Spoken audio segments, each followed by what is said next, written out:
Good morning, students. This is the part 7th of our history, lesson number 2, the rise of nationalism in Europe.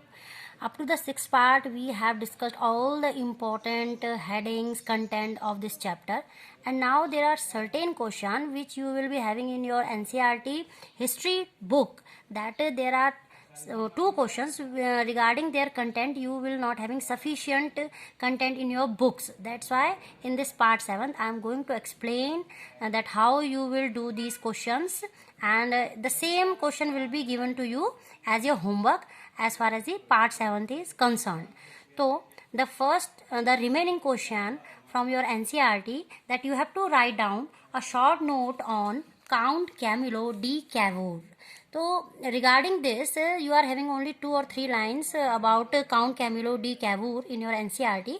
But if the question will be asked as a brief question, then you have to write down up to the 80 words in examination. So I am going to explain more detail about the Count Camillo di Cavour, that who was he, how he has significantly participated in the Italy unification, all these things. So that Count Camillo di Cavour, if you are given to write down a short note on this topic, then how you will develop your answer. That first of all, that he was an Italian statesman. He was born on 10 August 1810 at Turin in Italy. He was a diplomat and politician of the party named Historical Right. He has contributed towards the Italy unification under the the King Emmanuel II, and he was the chief minister of the kingdom of Piedmont, Sardinia, after the declaration of a unified kingdom of Italy. Cavour took office as the first Prime Minister of Italy on 23rd March 1861. Now, Cavour was generally liberal and believed in free trade, freedom of opinion, and secular rule, but he was an enemy of republicans and revolutionaries. As a diplomat, he spoke French better than Italian because he was a great diplomatic and he belonged to the political party. He was in the favor of that there should be an advancement in transportation and there should be a free trade, but he was not against the monarchy system. He want to flourish the trade, he want to expand the territories, but he was in the favor of monarchy system. That's why he was against in the republicans and in the revolutionary. He was not to support the revolutionary and the nationalist during the revolution and during the nationalism in Europe. He was totally in the favor of economical development and advancement when he was a chief minister and when he became the prime minister of free unified Italy, but he was in the favor of monarchy system. Next, when we continue on your answer, under his guidance, Sardinia Piedmont succeeded in defeating the Austrian forces in 1859. He was a great diplomat and he was a very intelligent, you can say, that how he has fought to unify the Italy, that in 1859 under his you can say supervision and you can say his guidance, he has conquered the Sardinia Piedmont in 1859. After that, in 1860, South Italy and the Kingdom of the Two Sicilies, and finally in 1861, Victor Emmanuel II was proclaimed the King of United Italy. It was all about his significant role as a diplomat in unifying the Italy, and in 1861 he has got the victory to merge the two cities finally into the you can say into the Italy unification. So it is clear that how significant role the Cavour played in the unification of Italy. It is all about that how you are going to write down that the Count Camillo di Cavour, who was he, how bravely, how diplomatically he has done so many advancement, and how he has in the favor of monarchy system, how intelligently he has merged the Austrian forces and Austrian area and two Sicilies in the unification of Italy. So when we talk about the unification of Italy, then the role of Cavour becomes so important. is all about this question. Now in discuss part, you are having two questions that you need the guidance that how you are develop your answer, particularly these two questions. Through a focus on any two countries, explain how nations developed over the 19th century. That if we trace a history in European period, that in 19th century, which were two countries who developed, who has shown their development, especially in the 19th century. So you have write down up to the 100 to 120 words, and especially for the discuss part question, which are the long question. Through this answer, I am going to give an idea what type of your strategy and how you have to develop your answer, because a length of answer with the correct content is very much necessary for 5 marks question. Now, so that's why I am giving you the explanation plus the notes also. So through a focus of any two countries, we have to explain the development of the 19th century. So what we have studied, that in 19th century we are having the case of Italy and Germany. So Italy and Germany we have to focus, and we have to give our answer that how they have developed economically and politically, their boundary, how they expand their boundaries during the 19th century. Italy and Germany are two important European countries that developed a lot over the 19th century, as there were some mass revolutions in various parts of Europe in the 19th century, and people became more educated. The common people of all these states unified to form common government. As we know that during the 19th century, how the people, the common middle class people, including professors, educated class people, teachers, and the students became so much aware about their rights, democracy. So how they have developed politically and about their freedom, and how they you can say discussed about their common and moral rights. It is all about how they developed. Now how we are going to, it is all about the introduction, and then heading wise we are satisfying the need of the question. So first heading, political fragmentation. Till the middle of 19th century, the present day states of Germany and Italy were fragmented into separate regions. As we know how in a small region they were divided, that's why that how they are unified, and kingdoms ruled by the different princely houses. Both in Italy also and in Germany also, they were under the monarchy system, and how they were divided into small kingdoms or the princely states. We know that how fragmented they were till the middle of the 19th century. Now second is revolutionary uprising. That 19th century Europe was characterized by both popular uprising of the masses and revolutions led by the educated liberal middle classes. In the case of German people, the middle classes belonging to different German regions came together to form a all German National Assembly in 1848.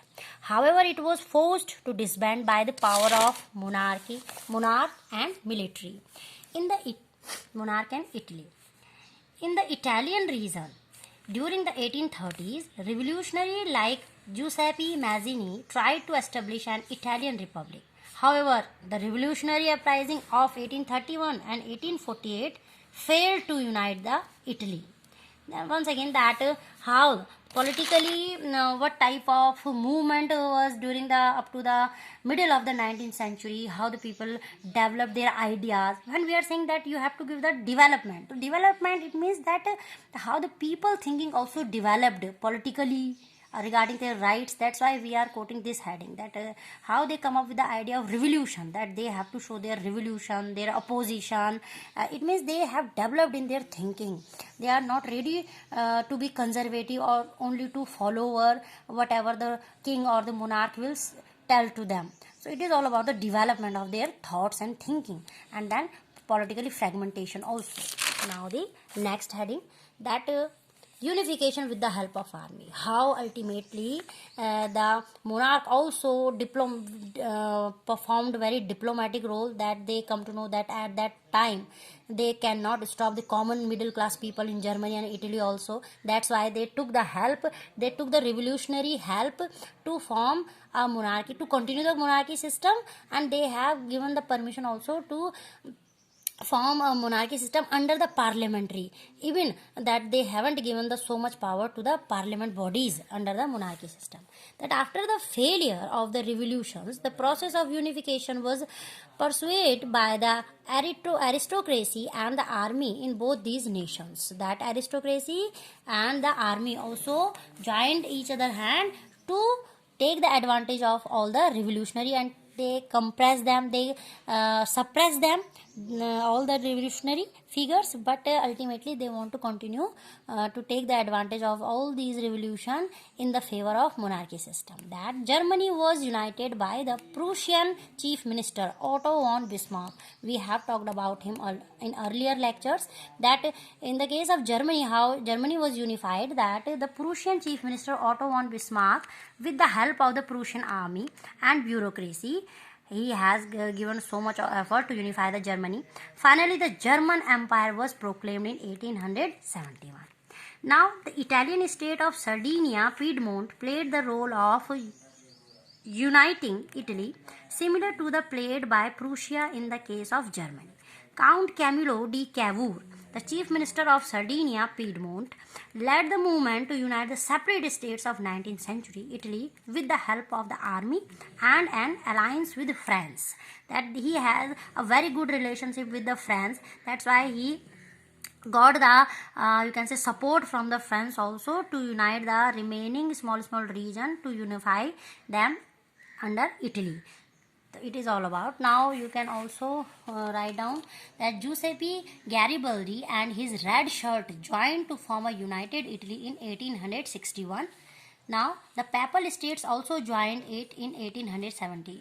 So you are seeing that how in Italy and in you can say Germany, how the people like Otto von Bismarck in Germany and in the unification of Italy, the Count Camillo di Cavour has played a significant role, how the different small states merge under their supervision into one nation. Now it is all about this question.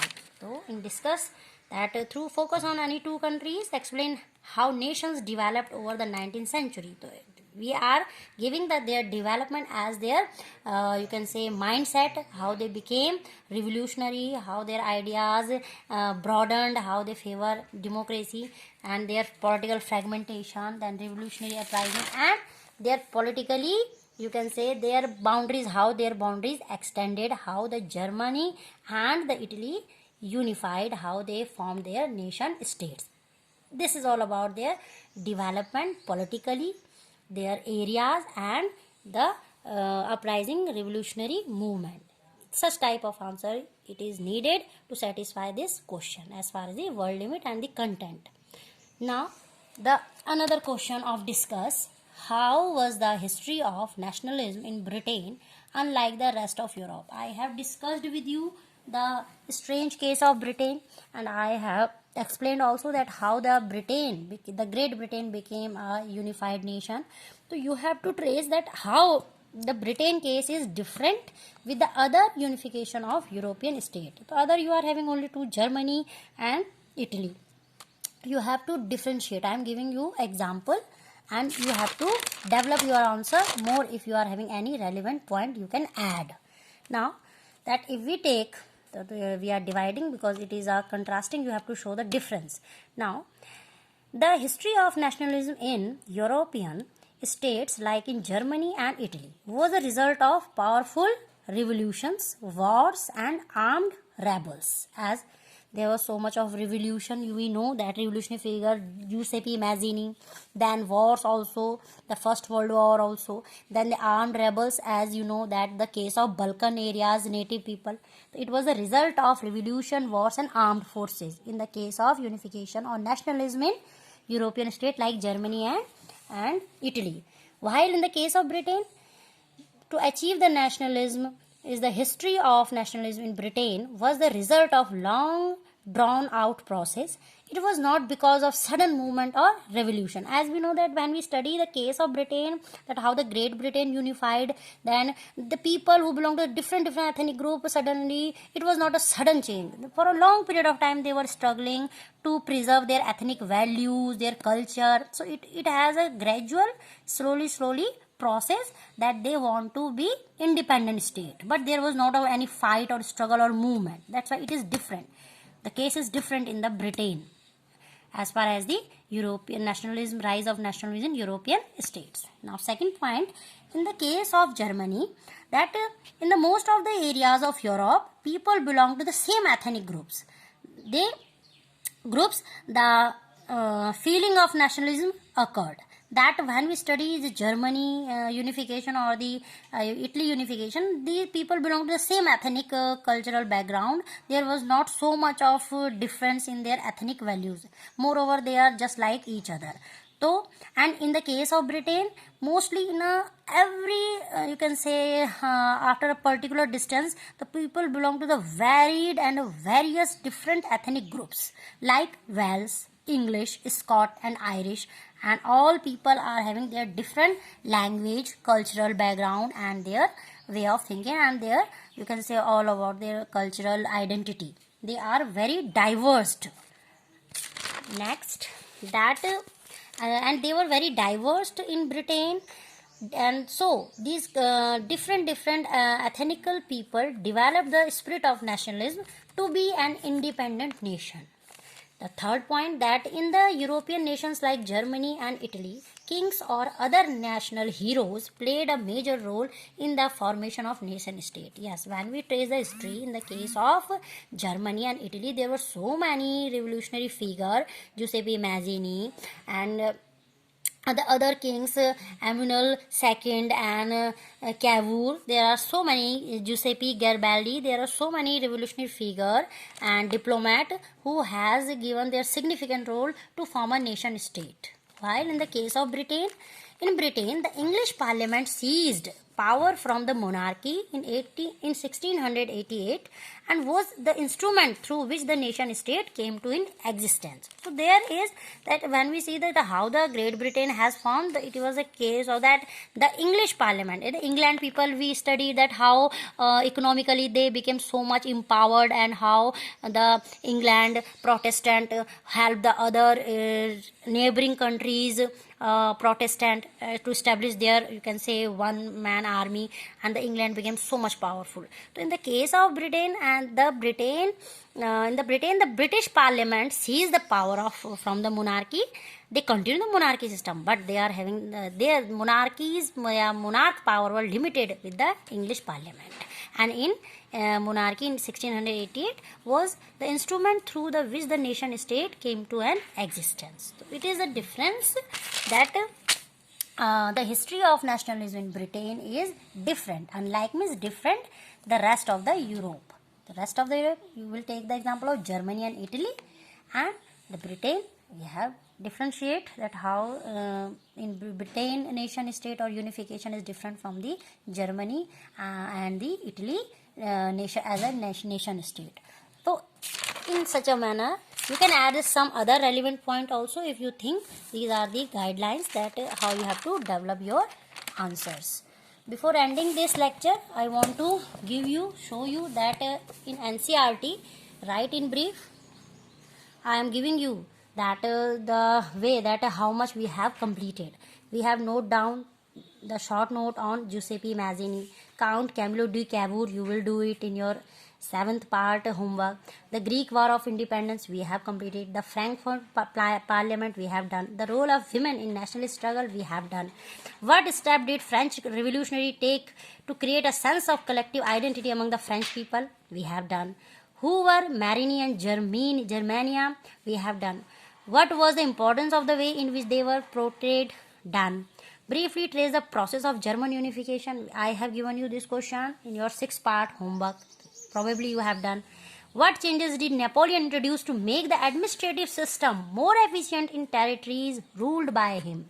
I have given you the same question as a short note on Civil Code of yeah, Napoleonic Code. The same question. I have given you in a different way, but the answer is same. So you have done it as your question also. Now discuss portion. There are 5 questions. Discuss portion are the long questions.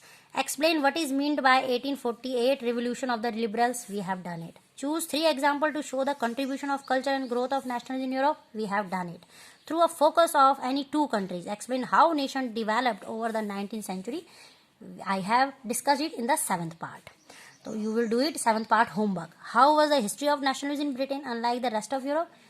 I have included it. I have explained it in the 7th part. So these 2 questions plus Count Camillo de Cavour short note will be your 7th part homework.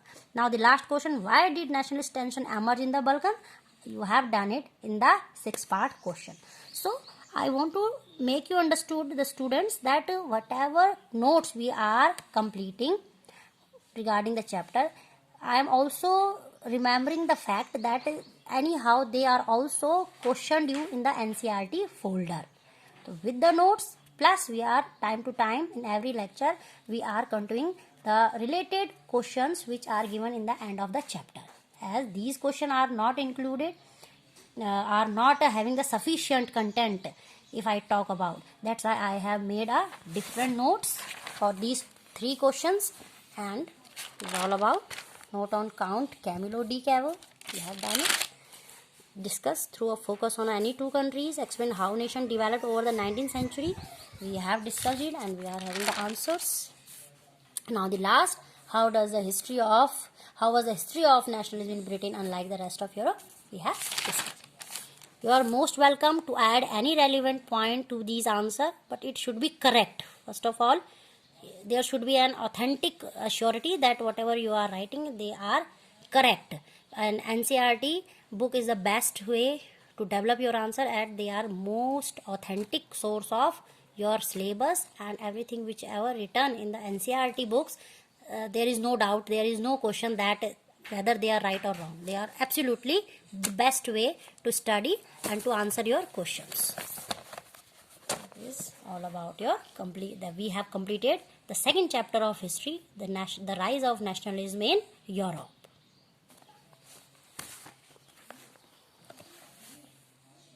Thank you and God bless you.